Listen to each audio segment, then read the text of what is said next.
Au nom du Père et du Fils et du Saint-Esprit. Avec un peu d'avance, nous solennisons la fête de la transfiguration de notre Seigneur Jésus. Comme nous fêtons la Sainte Tugdual dimanche prochain, parce que sa naissance au ciel est le 11 août, il aurait été effectivement plus logique qu'on célèbre le 8 août, qu'on solennise le 8 août la transfiguration, c'est le plus proche du 6. Mais bon, pour que nous puissions vivre ces fêtes vraiment ensemble, elles sont importantes, donc on est obligé de faire pour le mieux. La fête de la transfiguration, c'est un événement extraordinaire. Vous imaginez les trois apôtres, Jésus les emmène sur une montagne, et là il se passe un événement absolument extraordinaire. Il se transfigure devant eux. Et ça veut dire quoi? Ça veut dire qu'il devient lumière. Son visage, ses vêtements, tout son être rayonne d'une lumière divine. Et vous voyez sur l'icône, on voit les trois apôtres qui sont jetés à terre, plongés dans une crainte devant cette puissance divine qui se manifeste à eux. Parce que ce n'est pas un événement extérieur qu'ils vivent. Il leur est donné de voir. Le Seigneur n'apparaît pas brusquement lumineux comme une sorte de spectacle qu'on peut voir, comme une aurore boréale, comme un éclair qui luit dans le ciel. Il ouvre les yeux des apôtres et de leur regard intérieur, ils découvrent la divinité de notre Seigneur. Cette lumière, ils ne la voyaient pas. Mais là, il leur est donné de la voir. Et évidemment, pour eux, c'est une expérience mystique absolument extraordinaire qui, très certainement, va les marquer profondément. Et puis apparaît à côté de Jésus, Moïse, qui symbolise toute la loi, et Élie, qui symbolise tous les prophètes, toutes les prophéties qui ont annoncé la venue du Messie. Mais aussi, la loi et les prophètes sont aussi une expression de la lumière divine. Cette lumière que les apôtres voient, qu'ils expérimentent, qui les remplit, qui les touche au plus profond d'eux-mêmes, cette lumière, elle est présente partout. Sous une forme atténuée, accessible à nous. La loi, les commandements de Dieu sont une expression de cette lumière, parce qu'ils sont une expression du beau et du bien. Elles sont une expression de ce que l'homme, quand il les vit, exprime cette lumière. Parce que tous ces commandements nous conduisent évidemment à nous renoncer, à nous donner, bref, à devenir amour. Et évidemment, les prophéties, elles sont aussi une expression de cette lumière. Elles annoncent les choses à venir. Elles conduisent le peuple comme cette lumière qui conduisait le peuple hébreu à travers le désert. Elles sont une expression de l'Esprit Saint en nous qui nous guide.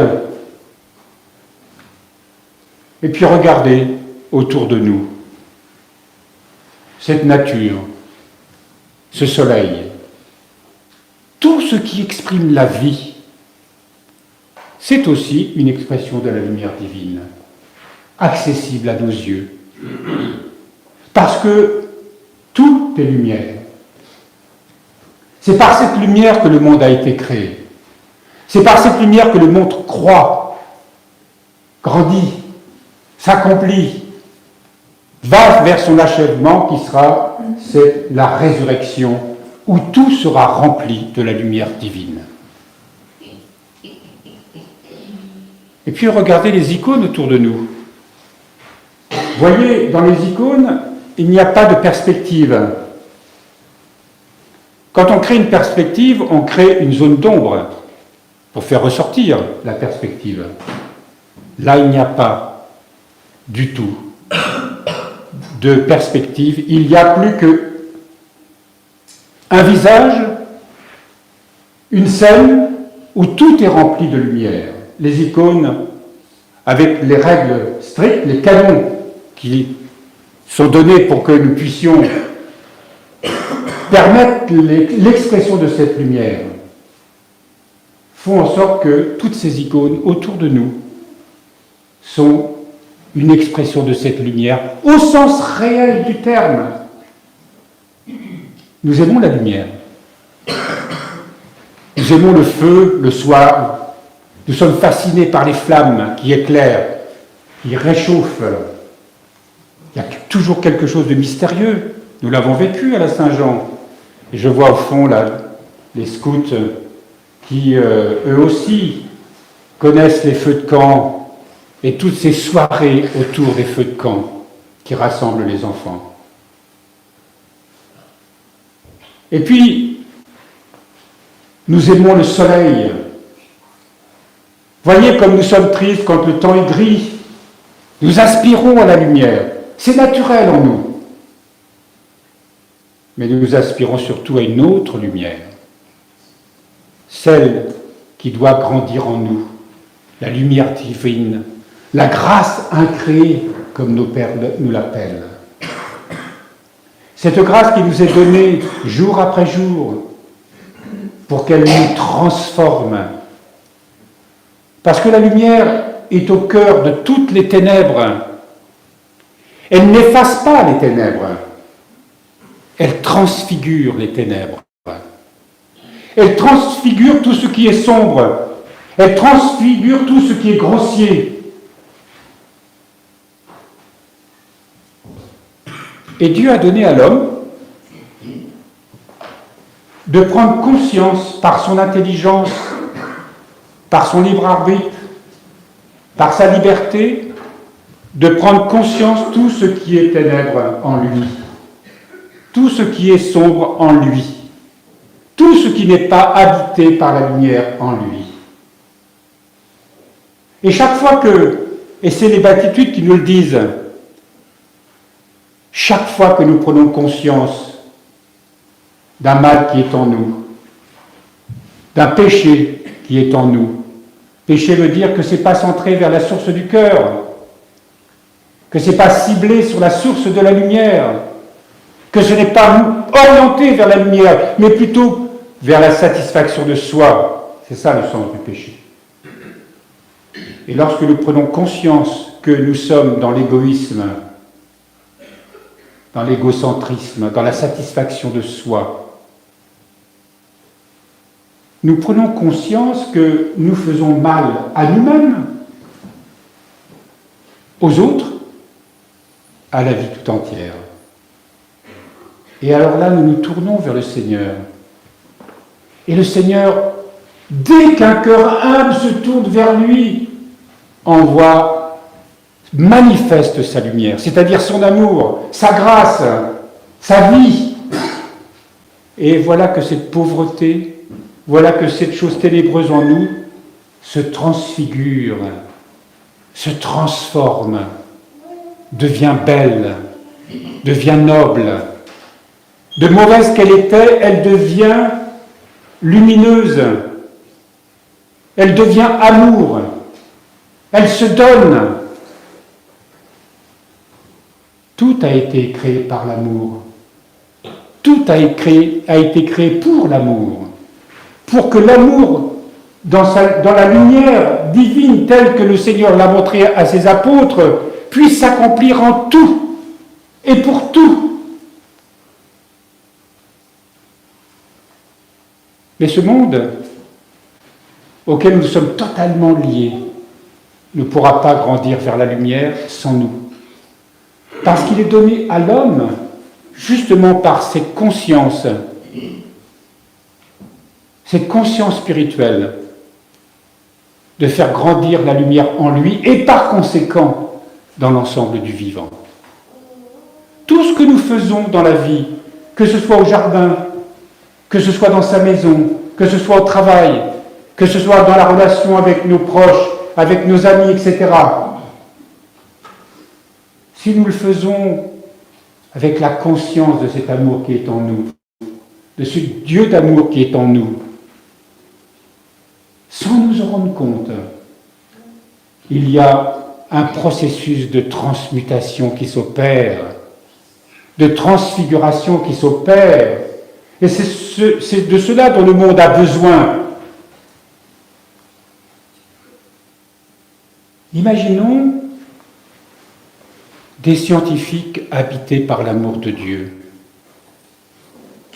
soucieux de faire en sorte que le don qu'ils ont reçu puisse devenir une croissance de la lumière dans leur science, dans ce qu'ils découvrent, dans les applications que l'on pourrait en faire, et non pas dans la satisfaction d'un monde qui n'est attiré que par le profit, la toute-puissance.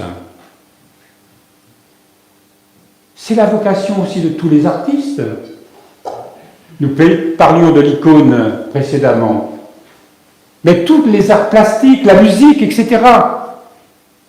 L'artiste a reçu comme don, s'il a bien compris ce don, de faire en sorte que nous puissions, son œuvre puisse être une échelle qui monte vers la lumière, qui manifeste la lumière. C'est ce que nous avons aussi un peu perdu dans notre temps présent. L'homme qui travaille le bois, l'homme qui travaille la pierre, l'homme qui travaille le fer, l'homme qui est dans la matière, l'homme qui travaille la terre, tout est appelé à manifester, faire croître cette lumière. C'est la vocation de l'homme. Et avec lui, l'ensemble du vivant, l'ensemble de ce qui est. Voilà le sens de la transfiguration. Parce qu'un jour, notre planète sera une planète immaculée. Ne croyons pas que le Seigneur va venir demain matin en disant « C'est trop tard, le jugement est arrivé, les bons au paradis, les méchants en enfer, pour l'éternité. »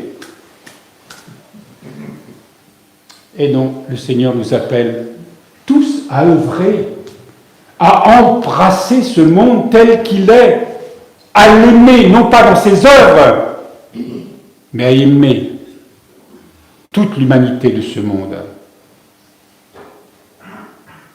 et lui communiquer la lumière divine qui est vie, qui est amour, qui est éternité, qui est gloire, qui est puissance de Dieu, qui est ce à quoi notre planète est appelée.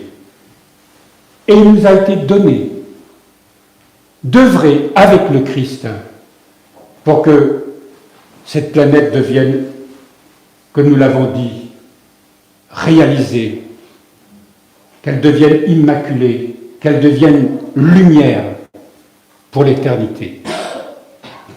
Nous te bénissons en cette heure, ô mon Christ, ô Verbe de Dieu, lumière de la lumière, lumière sans commencement, ô Christ intendant de l'Esprit. Nous te bénissons, triple lumière, lumière d'une gloire indivise. Tu as libéré les ténèbres. Tu as produit la lumière afin de tout créer en elle. Tu as donné consistance à la matière en y façonnant le visage du monde et la forme de sa beauté. Tu as éclairé l'esprit de l'homme, lui donnant raison et sagesse. Partout se retrouve le reflet de la lumière éternelle, pour que dans la lumière, l'homme découvre sa splendeur et tout entier, avec l'ensemble de la création, c'est moi qui l'ajoute ça, devienne lumière.